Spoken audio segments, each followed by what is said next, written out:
Let me run through the track a little bit just to show you guys what's going on. So we have a kick. Let me take what I have off it. So the kick is just a SSL channel with a little bit of 60 hertz and a little bit of compression. So that just tightens it up and makes the pop at the top of it just kind of stand out. And then I have this Maserati kick on there. And that's just taking actually some of the, it feels like it's taking some of the low end out. I don't remember all the reasons why I do things, but it seemed to work. And then, okay, so this bass layer here, initially the bass layer was more like the kick. It had an attack on it. And that was one of those things when I went through the mix, we realized that that wasn't working. And so I had Drew go back to the Ableton session and give me a bass layer with no attack, where it just had a very soft attack on it. So now it's, right? Now it works a lot better with the kick. Yeah, it's excellent. Right? What else do we have? Okay, this floor tom is towards the end. Not much going on there. That's just this. Taking out a little bit of the low end, adding a little compression, or just sort of rolling off up to, what, 62, just pushing a little bit of that so there's a bump there. And yeah, that's that. And now that is a stem that has some effects in it already, correct? Yeah, that's a stem. He did some, I guess, a filter on it. So that opens up.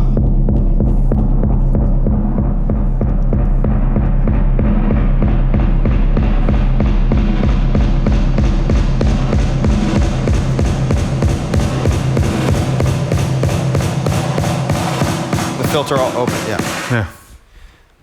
And that nicely transitions into the final hook. Let me see, what else do we have? Okay, so this next thing is like a bell tree, obviously very quiet, as you can tell. No treatment to it. It's just doing that in the hook there.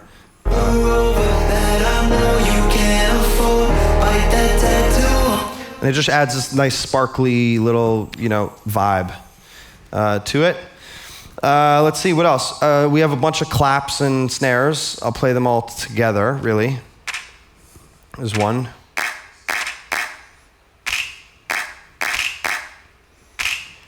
And then we'll get up to the clap and the snare here.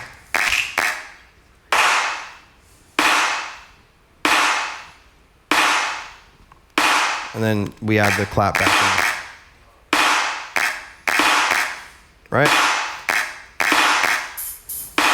Add a hi-hat. Let me see what's going on in this clap here. So this have a little over half dB at 8K, a little compression, and then a transient designer just to add a little attack to it. So just subtle stuff. Let me see what else. I know breaks go off, move to the city and sort of add everything as we go, maybe.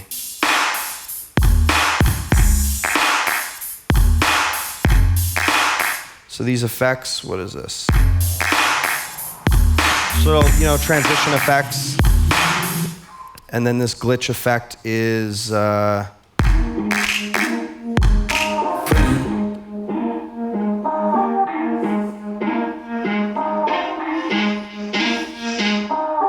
if you notice through the session, I have clip gain automation through a lot of this stuff, just to make sure that the levels are working everywhere. So it's plus 3 dB here, plus 5 dB here, 0 dB here, plus 2 dB here. So throughout the whole record, it's moving to work with the record. Let me see what else. Guitars. I think that's just his Telecaster and probably a guitar rig little effect and a filter on it. And that filter gradually opens up. And then we have a sub. Pretty simple. We all use that. What is this? So this is sort of the drop sound, just with some reverb and a filter on it. And a lot of these, like these stems, like I said, Drew's an amazing producer. A lot of these effects came from him. And then I sort of took it all and glued it together, I guess. Let me see, let's go, the piano. We know what that's doing. What sound is here? This lead.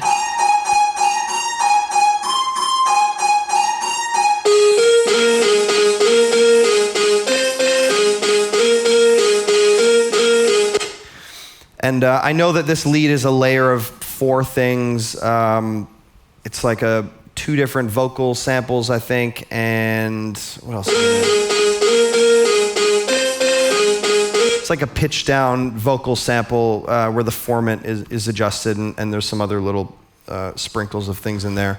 But again, that was just a stem that was sent. Be a great else? alarm clock. What's that? That'd be a great alarm clock. It would be a great, right? And then here's the main chords.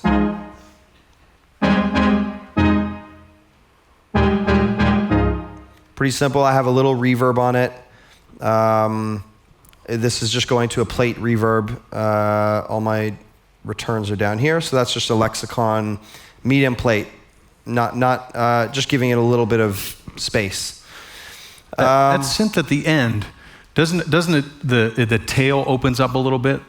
It's kind of staccato through the song, but then at the end, I thought I was hearing that it kind of decays off a little bit longer than the rest of the song. Yeah, it may. Are you talking about the chords? This one? Yeah. Yeah. So in the chords at the end, the filter just opens. Yeah. Is all it is. They're the same sound. This and this. Yeah. Perfect. Just the same sound, and I can almost guarantee that's Nexus. I know he likes to use that. Yeah. And what do I have going on that? Pulled out a little bit of the low end, a little bit of compression, not a whole lot. What I think this sort of gets across is if you have a good source sound, you don't have to do a lot. A lot of times I get sessions from new producers and there's just plugins on everything. And when you take everything off, you realize that a lot of times you don't need all of that. And it feels like the producer's just doing work because they think they need to. Mm-hmm. And the key should really be listening and using your judgment to determine when you need to add something and are you actually improving the record.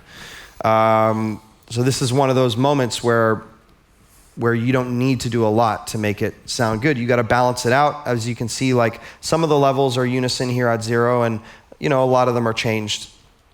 And then there's compression and EQ and minor things just to tighten it all and pull it all together. Let me see what else. So this is just a reverb that he added that was a return, and I just kind of liked it, and rather than me trying to replace the reverb, I just used his. That's just on that one drop sound. And then, what is this? So this is the guitar that's in the second verse.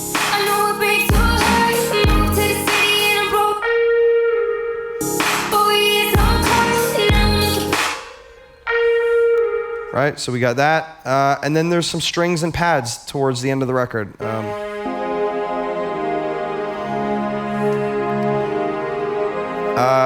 So let's start with the pads. I pulled a little bit, I rolled off down to 12K, and then I'm guessing this is just adding a little spread.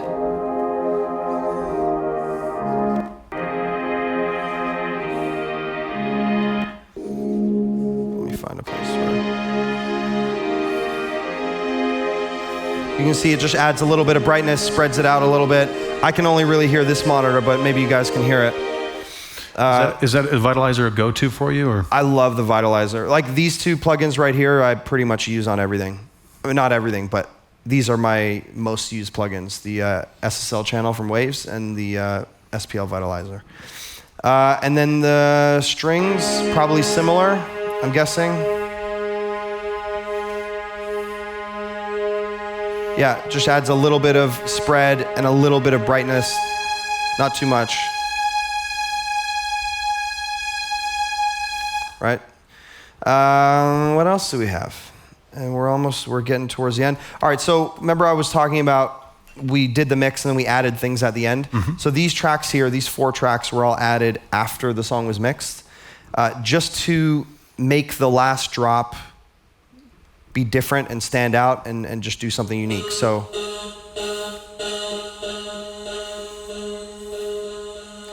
what do these have on it? Millennium Verb from True Verb. A little bit of EQ, taking 8K out. Although that loop's not even playing right now. That's this purple loop up here.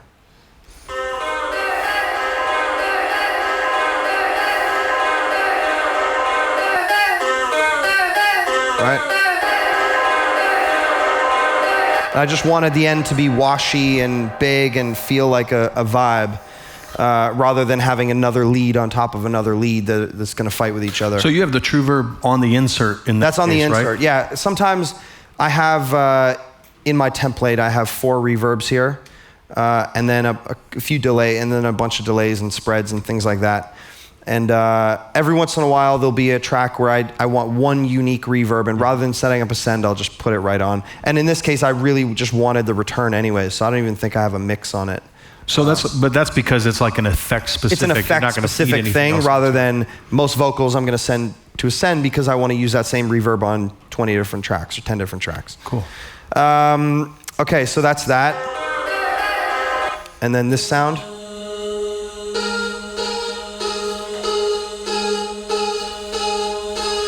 What do I have going on here? I'm using this de-esser on this track for... there was some sibilant, weird frequencies that were poking out of this that I just wanted to tame that one frequency, which is about 8K. So you can hear that little like whatever bell or whatever that's in there gets tamed a little bit, and then I pulled out a little low mids. So there's like a little muddiness down there. So that just comes right out. And then here's the last non-vocal track. And again, some compression and... See that low mid? Can anybody hear that low mid stuff? So we pull that right out. And then this last track, this Vox Verb track, I'm going a bit out of order, was something that I just added, which is just a reverse vocal thing. I think I pulled it from Halsey's vocal, and it just does this like reverse sort of sweep.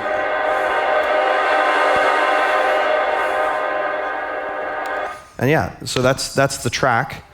So when you're using the SSL, you know, you said that's one of your favorites, and then you have that one track where you're using the de-esser, which is essentially frequency-dependent compression, right? Yeah. So are you doing any side chaining inside the channel strip, or is that the reason why you went to the? Sometimes if I want to take certain frequencies out that only hit at certain moments, I'll just throw a de-esser on it if it falls in that frequency spectrum. Yeah. And it's just quick for me. Sure. So I'll use de-esser. You'll see on vocals, I'll use a de-esser as an EQ almost, because I don't want the EQ. I don't want to take out that frequency for the whole performance, just in certain areas, which is really what a de-esser does.